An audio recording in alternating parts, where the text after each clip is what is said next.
കണി കാണും നേരം കമലനേത്രന്റെ നിറമേറും മഞ്ഞത്തുകിൽ ചാർത്തി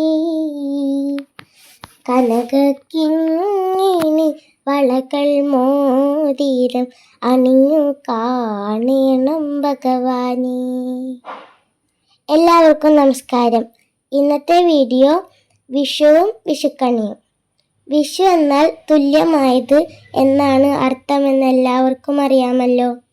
അതായത് രാവും പകലും തുല്യമായി വരുന്ന ദിവസമാണ് നമ്മൾ വിഷുവായി ആഘോഷിക്കുന്നത്.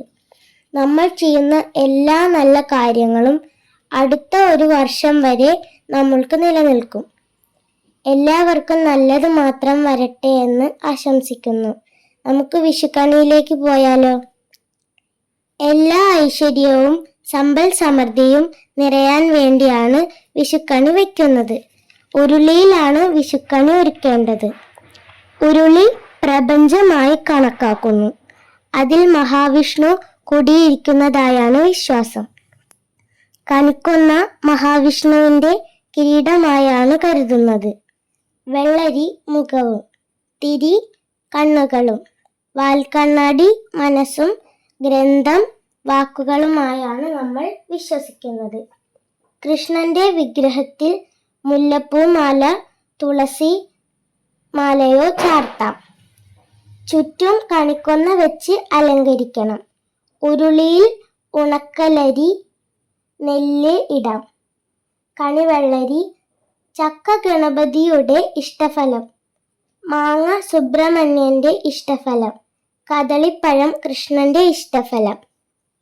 പഴവർഗം വേറെ ഏതെങ്കിലും ആണെങ്കിൽ അതും വെക്കാവുന്നതാണ്. വിത്തുകളും പച്ചക്കറികളും വെക്കാം. വിത്തുകൾ പിന്നീട് നടാനായും ഉപയോഗിക്കാം.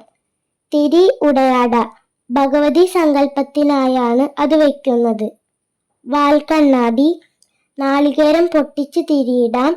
നാണയവും നാളികേരത്തിലും ഇടാം. ഇതൊക്കെ ഉരുളിയിൽ ആണ് വെക്കേണ്ടത്. വേറെ ഒരു തട്ടിൽ ഗ്രന്ഥവും കോടിയും, വെറ്റില, അടയ്ക്ക, സ്വർണം, വെള്ളി, കുങ്കുമം, കൺമഷി അതൊക്കെ വെക്കാം. ഗ്രന്ഥം സരസ്വതി ദേവിക്കും, സ്വർണം വെള്ളി ലക്ഷ്മി ദേവിക്കും സങ്കല്പിച്ചാണ് വെക്കുന്നത്. 5 തിരിയിട്ട വിളക്ക്, കിണ്ടിയിൽ വെള്ളം നിറച്ച് അതിൽ മുല്ലപ്പൂ ഇടണം. ആ വെള്ളം കണ്ണിൽ വെച്ച് തൊട്ട് തൊഴുത് നമുക്ക് കണി കാണാം. എല്ലാവർക്കും എൻ്റെ ഹാപ്പി വിഷു.